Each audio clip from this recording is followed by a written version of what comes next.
أراك عصي الدمع، شيمتك الصبر، أما للهوى نهي عليك ولا أمر؟ بلى، أنا مشتاق وعندي لوعة، ولكن مثلي لا يذاع له سر. إذا الليل أضواني بسطت يد الهوى، وأذللت دمعا من خلائقه الكبر. تكاد تضيء النار بين جوانحي، إذا هي أذكتها الصبابة والفكر. معللتي بالوصل والموت دونه، إذا مت ظمآنا فلا نزل القطر. حفظت وضيعت المودة بيننا، وأحسن من بعض الوفاء لك العذر. وما هذه الأيام إلا صحائف لأحرفها من كف كاتبها بشر. بنفسي من الغادين في الحي غادة، هوايا لها ذنب وبهجتها عذر. تروغ إلى الواشين في، وإن لي لأذنا بها عن كل واشية وقر. بدوت وأهلي حاضرون، لأنني أرى أن دارا لست من أهلها قفر. وحاربت قومي في هواك وإنهم وإياي، لولا حبك الماء والخمر.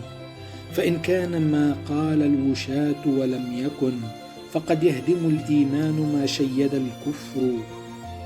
وفيت وفي بعض الوفاء مذلة، لآنسة في الحي شيمتها الغدر. وقور وريعان الصبا يستفزها، فتأرن أحيانا كما يأرن المهر.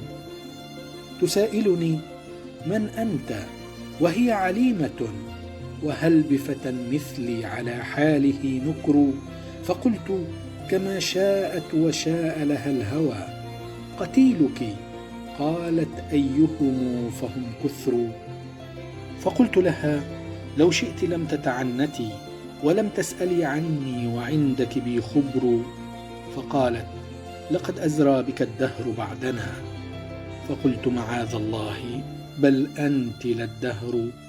وما كان للأحزان لولاك مسلك إلى قلبي، لكن الهوى للبلا جسر. وتهلك بين الهزل والجد مهجة، إذا ما عداها البين عذبها الهجر. فأيقنت أن لا عز بعدي لعاشق، وأن يدي مما علقت به صفر. وقلبت أمري لا أرى لي راحة، إذا البين أنساني ألح بي الهجر.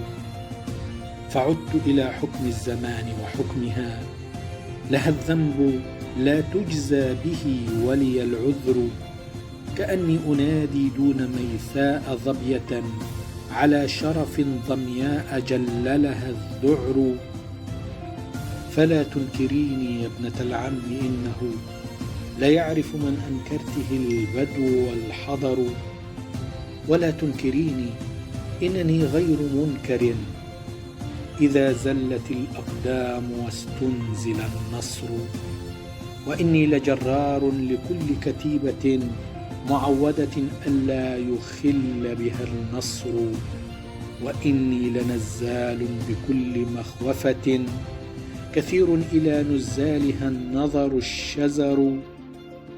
فأظمأ حتى ترتوي البيض والقنا، وأسغب حتى يشبع الذئب والنسر. ويا رب دار لم تخفني منيعة، طلعت عليها بالردى أنا والفجر. وسابحة الأذيال نحوي لقيتها، فلم يلقها جاف اللقاء ولا وعر. وهبت لها ما حازه الجيش كله، ورحت ولم يكشف لأبياتها ستر. ولا راح يضغيني بأثوابها الغنى، ولا بات يثنيني عن الكرم الفقر. وما حاجتي بالمال أبغي وفوره، إذا لم أفر عرضي فلا وفر الوفر. أسرت وما صحبي بعزل لدى الوغى، ولا فرسي مهر ولا ربه غمر. ولكن إذا حم القضاء على امرئ فليس له بر يقيه ولا بحر. وقال أصيحاب الفرار أو الردى، فقلت هما أمران أحلاهما مر، ولكنني أمضي لما لا يعيبني، وحسبك من أمرين خيرهما الأسر.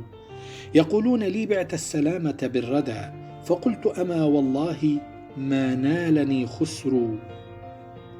وهل يتجافى عني الموت ساعة إذا ما تجافى عني الأسر والضر؟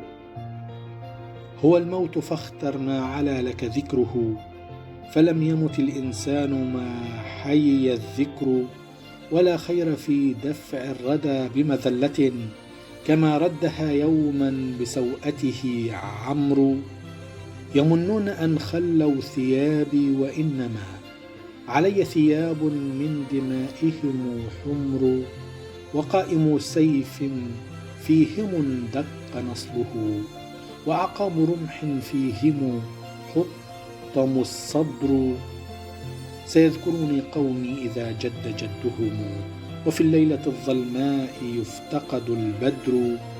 فإن عشت فالطعن الذي يعرفونه، وتلك القنا والبيض والضمر الشكر.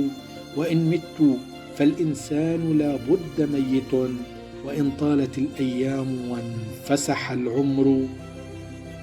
ونحن أناس لا توسط عندنا، لنا الصدر دون العالمين أو القبر. تهون علينا في المعالي نفوسنا، ومن خطب الحسناء لم يغلها المهر. أعز بني الدنيا وأعلى ذوي العلا، وأكرم من فوق التراب ولا فخر.